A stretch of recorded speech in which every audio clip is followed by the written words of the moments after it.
Olá, boa tarde, que Deus o abençoe com graça e misericórdia ao estender suas mãos sobre sua vida e que quando meditar naquilo que estaremos transmitindo hoje, aquilo que não for dito, aquilo que não for falado, mas que Deus vê que é necessário a sua vida, a tua vida, Ele possa, pelo Espírito Santo, fazer chegar aos seus ouvidos, ao seu coração, para que possa ser ainda mais ricamente abençoado. Nós queremos falar nessa tarde sobre julgando a fé de um homem provado.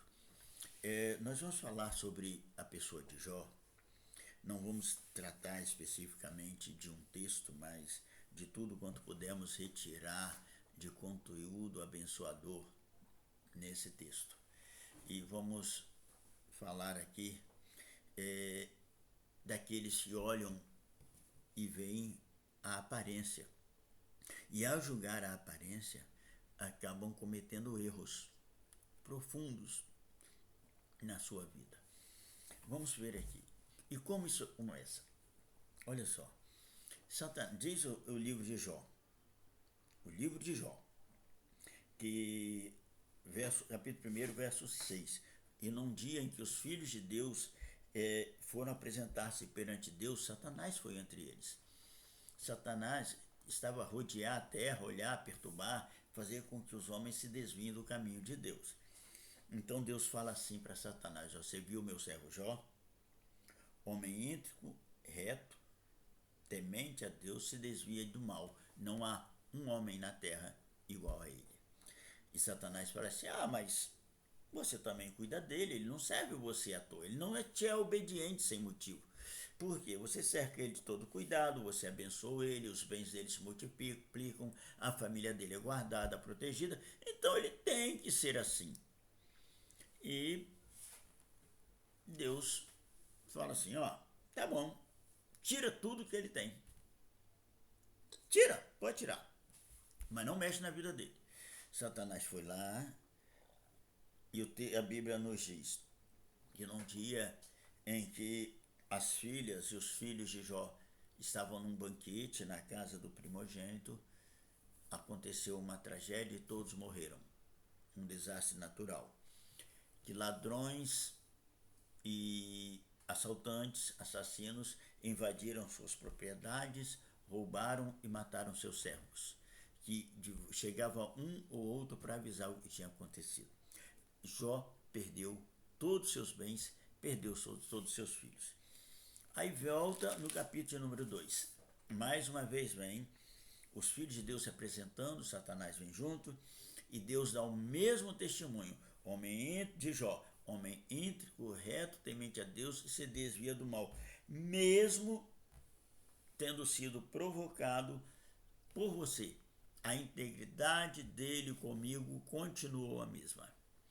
E Satanás fala: pele por pele, toca na vida dele, você vai ver. Jó ficou doente, acometido de uma doença que feriu Jó. Capítulo 2, verso 7. De tumores malignos, desde a planta do pé até o alto da cabeça, de tal maneira que ele pegava cacos de telha para raspar, porque coçava muito, para poder ele ter algum alívio. A esposa de Jó chegou aqui nesse que vem, capítulo 2, verso 8, 9, que ela é cheia e fala: você ainda está íntegro para com Deus, amaldiçoa seu Deus e morre. Para que esse sofrimento todo? E Deus e Jó, repreende ela, dizendo assim: não, Deus nos deu bem, não, você está falando igual uma doida. Ou seja, Jó não pecou contra Deus. Satanás tinha uma percepção. E qual a percepção? A percepção que era comum naqueles dias e que é até hoje, Vamos dizer assim, as pessoas têm isso. Vamos lá. Qual a situação? Quando chegou a notícia de que lá no Evangelho de João, capítulo número 11, as irmãs de João mandaram a notícia: olha, aquele que tu amas está doente. Jesus fala assim para ele, ele fala para os seus discípulos, João 11, 3 e 4. Mandaram-lhe suas irmãs dizer, Senhor, eis aqui está enfermo aquele que tu amas. E Jesus, ouvindo isso, disse, essa enfermidade não é para a morte, mas para a glória de Deus, para que o Filho do Homem seja glorificado por ela. E em João 9, 1 a 4, anterior até, né? Jesus ia passando e viram um homem cego de nascença e os discípulos perguntaram, Senhor, quem pecou, este ou seus pais, para que ele nascesse cego? E Jesus respondeu, olha, nem ele pecou, nem seu pai pecou, mas foi para que nele se manifestem as obras de Deus. O que acontece? A percepção, a mente das pessoas, naqueles dias ainda hoje, concebiam assim, Deus retribui aquele que é obediente, aquele que é bonzinho, tal, coisa assim, ele é generoso, ele protege, ele guarda, ele cuida de tudo. Ou seja, eles conceberam e concebem ainda hoje que a fé para com Deus é uma fé interesseira. Eu só faço isso para você se você fizer aquilo por mim. Então, o Jó, ele também tinha essa percepção, como todas as pessoas à sua volta. Então, quando ele entrou nesse processo, as pessoas acreditavam, Satanás acreditava que ele ia cair da fé em Deus. Mas ele ficou firme. Ou seja, Satanás julgava que se ele perdesse seus bens, perdesse seus filhos e a sua saúde, ele ia menosprezar Deus, porque ele estava sendo obediente a Deus, fazendo o que Deus queria, e Deus não estaria retribuindo o que ele esperava. Se enganou. Jó, ele não se prestou a dar veracidade ao julgamento errôneo de Satanás. Foi a primeira pessoa que julgou Jó pela sua fé. Agora, nós vamos encontrar mais algumas pessoas que julgaram Jó e a situação que ele estava vivendo. Dentro dessa ideia, dentro desse conceito de que a fé, a bênção de Deus é fruto de retribuição. Olha só, chegaram os amigos de Jó, Elifaz, Bildade, Zofar, e posteriormente chegou Eliú. Esses três, eles viajaram dias, foram ficar perto de Jó para o consolar, para o confortar. Mas o que eles concebiam? Eles concebiam a mesma coisa. Se a pessoa era obediente a Deus, Deus guardava, protegia. Se a pessoa estava passando por provações, dificuldades, é porque havia pecado. Então eles jogaram sobre Jó o peso do sua dor, do seu sofrimento, por pecados que ele estivesse cometendo. Olha só, quando eles chegaram em Jó, capítulo 4, versos de 6 a 9, ele diz assim, porventura não era o seu temor a Deus, a tua confiança e a tua esperança, a integridade dos seus caminhos? Lembra-te agora qual inocente que pereceu. E onde foram os retos destruídos? Como eu tenho vistos que lavram a iniquidade e semeiam o mal, ceifam o mesmo, com o hálito do Senhor perecem e com o sopro da sua ira se consomem. Lá no Jó mesmo, né, no capítulo 8, continuando, ele diz assim no capítulo 3, porventura perverteria Deus o direito? Perverteria o Todo-Poderoso a justiça? Se teus filhos pecaram contra ele, também ele os entregou ao poder da sua transgressão.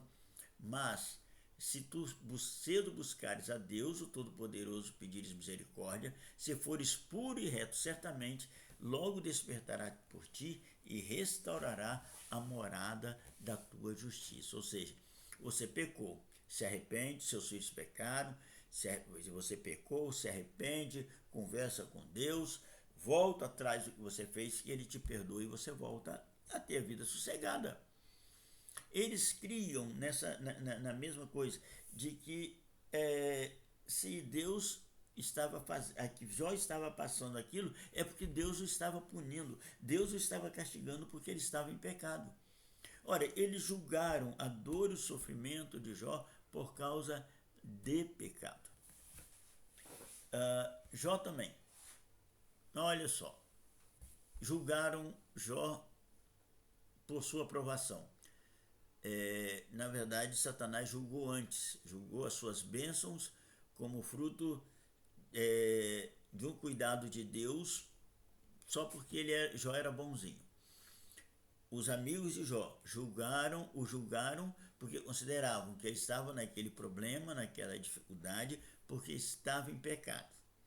Agora, há uma terceira pessoa, cujo julgamento da fé de Jó estava errado. E foi a pessoa que mais sofreu por julgar errado. E foi a pessoa que mais sofreu porque é o próprio Jó. Jó, ele cria nessa doutrina, ele cria nesse pensamento de que Deus retribuía as pessoas que eram obedientes, e Deus retribuía as pessoas que viviam de maneira agradável a Ele. Então, o que aconteceu? Quando Jó passou por esse problema, essa dificuldade, ele se considerou injustiçado. Olha só, em Jó capítulo 19, ele diz assim: sabei agora que Deus é o que me transtorna, e com a sua rede me cercou. Eis que eu clamo violência, porém não sou ouvido. Grito socorro, porém não há justiça. O meu caminho entrincheirou-se, e já não posso passar nas minhas veredas, nos meus caminhos, pois escuridão. Da minha honra me tirou e tirou a coroa da minha cabeça. Derrubou-me por todos os lados e eu me vou. Arrancou a minha esperança e sou como uma árvore, e fez inflamar contra mim a sua ira. Deus está sendo injusto.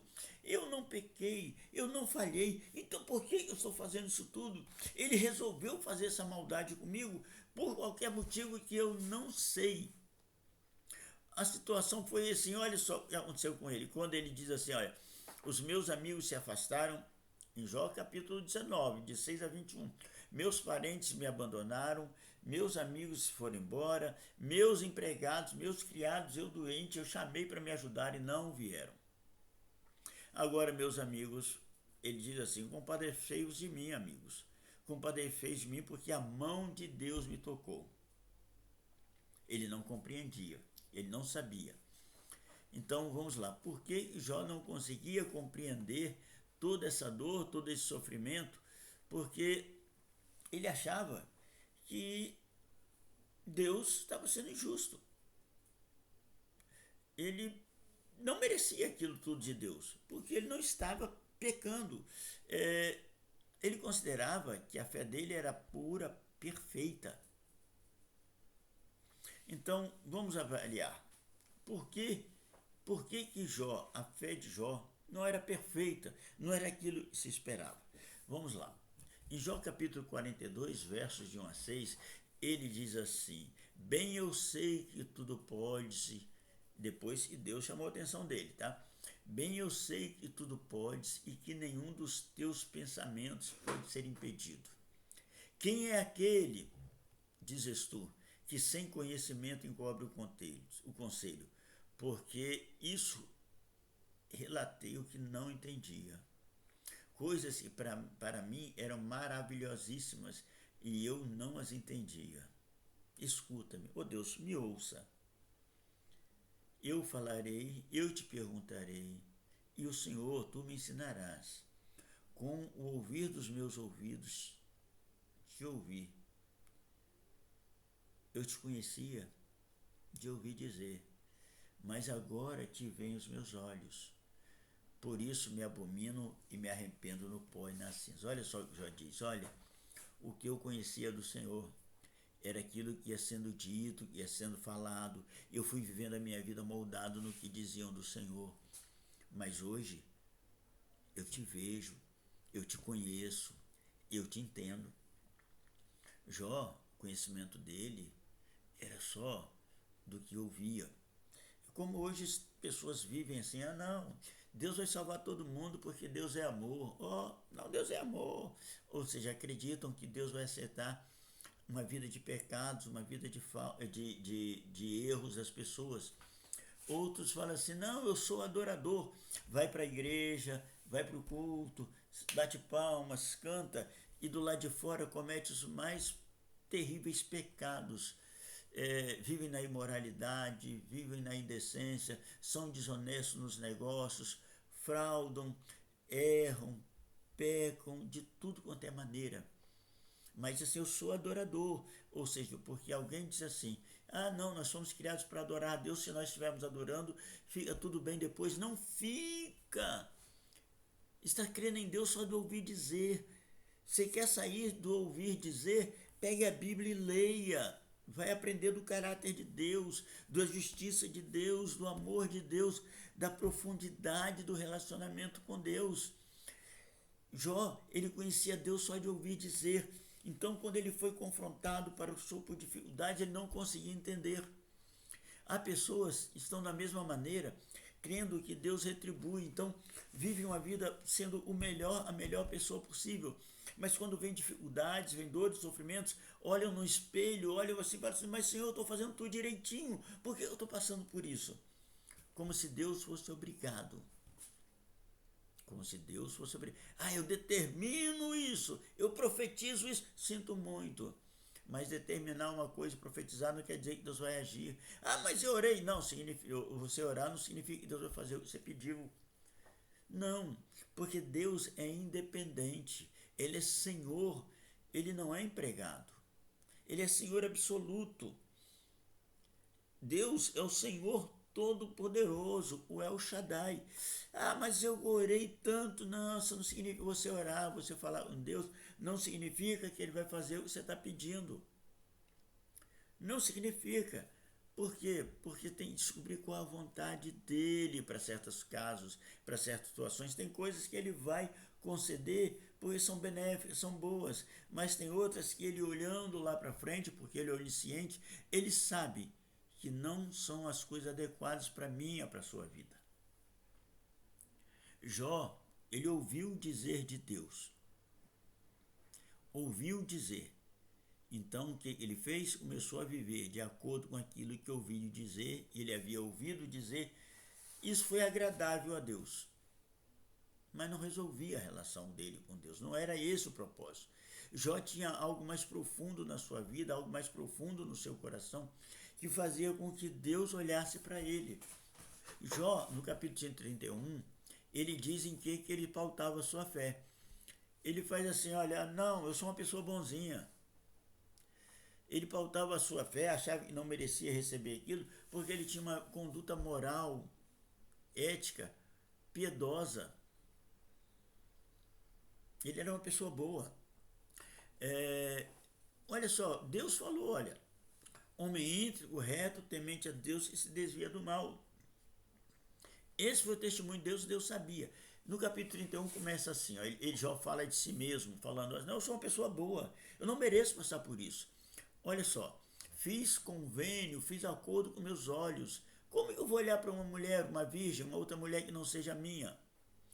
Se meu coração se deixou seduzir por uma mulher, se eu armei traições à porta do meu próximo, se eu desprezei o direito do meu servo, da minha serva, quando eles contendiam comigo, se retive o que os pobres desejavam, ou fiz desfalecer os filhos da viúva, se eu levantei a minha mão contra o órfão, porquanto na minha porta veio pedir ajuda, se no ouro pus a minha esperança, dizendo assim: tu és a minha confiança, se me alegrei na desgraça daquele que me tem ódio, se exultei quando o mal o achou, se a gente da minha tenda diz: quem é que não tenha... pessoas da minha casa, assim, ele diz assim: quem é que não se tenha saciado da carne provida? O estrangeiro passava, eu o acolhia, ele ficava na minha casa.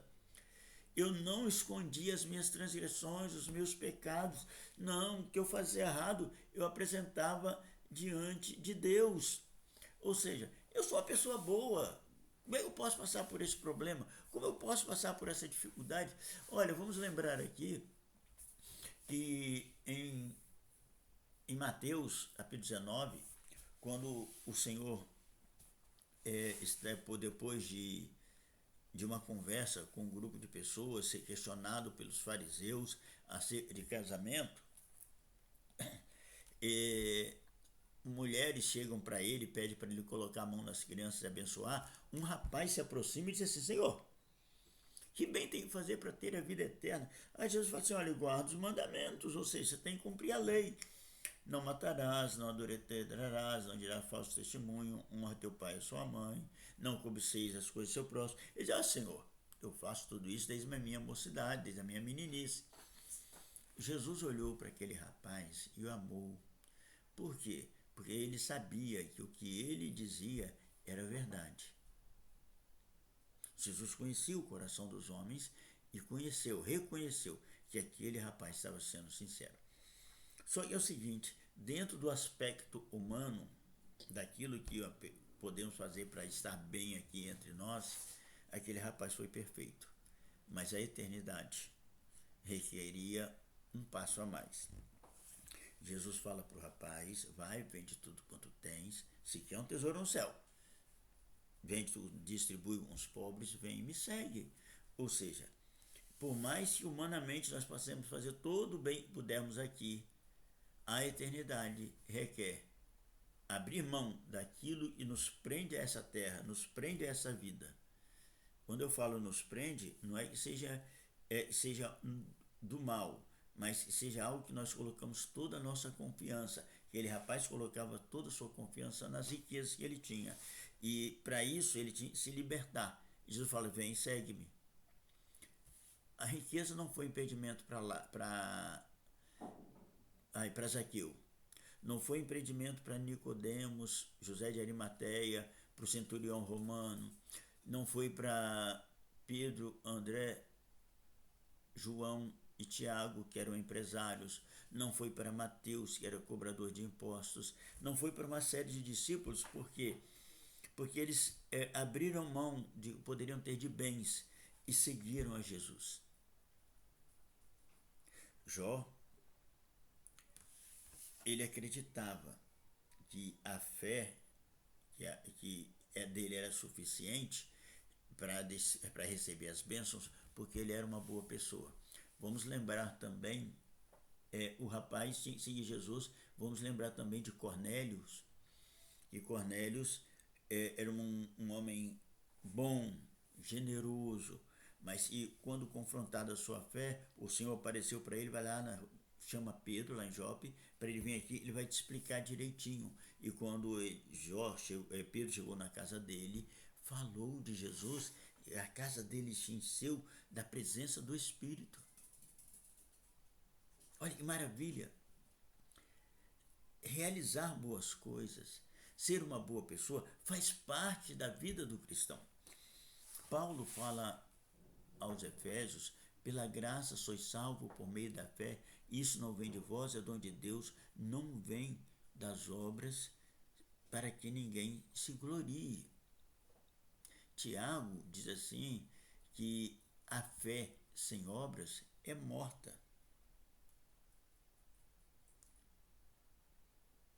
Assim como o corpo sem espírito está morto, a fé sem obras é morta. Ou ser uma boa pessoa faz parte da vida do cristão. Ajudar, colaborar, participar, ensinar. Tiago também fala que se tropeçardes em um só... aquele que guarda toda a lei e tropeçar em um só ponto, torna-se culpado de todas. Então, se nós, porventura, vivemos uma vida vamos sendo obediente o máximo que podemos nas coisas, mas não somos aquelas que ajudam, não colaboram, o Espírito Santo significa que o Espírito Santo não está participando em nós. Por quê? Porque nós fomos criados para as boas obras que Deus preparou de antemão para que andássemos nelas. Se nós rejeitamos fazer coisas boas às pessoas, nós estamos rejeitando o agir de Deus na nossa vida. Jó, ele considerava que a fé dele, que ele não poderia passar por aqueles problemas, porque ele colocava a fé dele nas coisas boas. Eu sou uma boa pessoa. Então ele mesmo julgou a fé dele uma fé interesseira, que precisava dele ser bom para receber de Deus. Ele recebia de Deus porque era bom. Mas ele tinha uma coisa a mais. Mas ele não percebia a profundidade dessa coisa a mais. Em Jó 19, ele diz assim, Jó 19, de 23 a 27.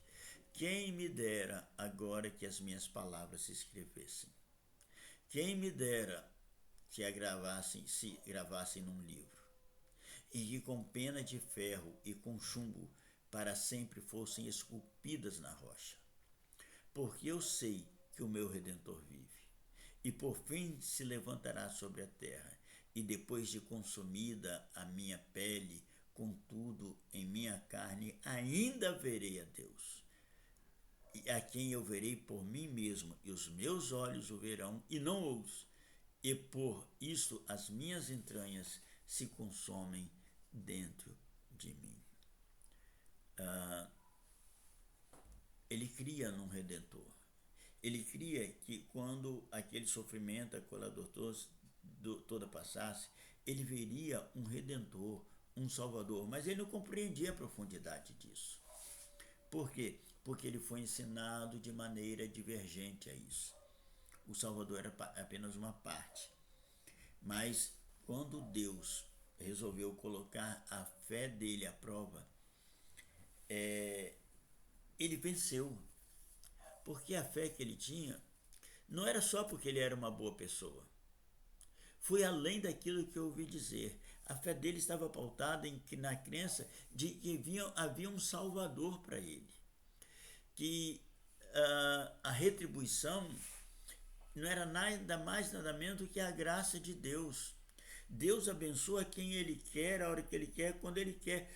Jó, quando Deus começou a falar com Jó, ele ficou assustado. Ele ficou assim, como é que isso pode acontecer? Os amigos dele, censurando, criticando. Então aí vem Deus fala com Jó assim, olha, aparece quem é que escurece os meus desígnios com palavras sem conhecimento? Cinge, pois, os lombos como um homem, pois eu te perguntarei, tu me fazes saber onde é que você estava quando eu lançava os fundamentos da terra. Quando as estrelas da alva juntas alegremente cantavam e rejubilavam. Quem encerrou o mar com portas, quando irrompeu da mar, e quando eu lhes pus as nuvens por vestiduras e a escuridão por fraldas. Quando eu tracei limites, ou seja, onde é que você estava quando eu criei tudo que você vê e o que você não vê? Jó, você não sabe de nada. Você é inocente ainda. Então, Jó compreendeu a grandeza de Deus, a grandiosidade de Deus. Não mais por ouvir dizer, não mais confiando em sua bondade, mas porque teve um encontro íntimo e pessoal com Deus. Você quer ter uma fé provada e aprovada? Porque já estava sendo provado e não estava aceitando. Mas quando ele viu, quando ele conheceu Deus, face a face, podemos dizer assim, ele viu e ele não podia de maneira nenhuma reclamar, porque Deus era Senhor e soberano, Criador de todas as coisas visíveis e invisíveis, bom e amoroso, que cuidava com graça e misericórdia. Ah, Senhor, eu não te conhecia, eu só ouvi falar. Agora eu te vejo, agora eu te entendo, agora eu te conheço. Olha, eu me abomino, eu me humilho. A profundidade desse encontro de Jó com Deus foi tão grande que a fé dele foi transformada, foi modificada de alguém que era, podemos dizer, interesseiro, que só servia a Deus porque recebia, para alguém que agradecia a Deus até pelas provações e lutas que passava. Entenda, não é porque estamos passando alguma dor, passando por algum problema, algum sofrimento, que estejamos indignos da presença e da ação de Deus na nossa vida. Algumas vezes é porque nós temos uma fé tão grande, tão profunda, que Deus está querendo que ela se fortaleça, que ela cresça, para termos uma maior intimidade, uma maior proximidade com Ele.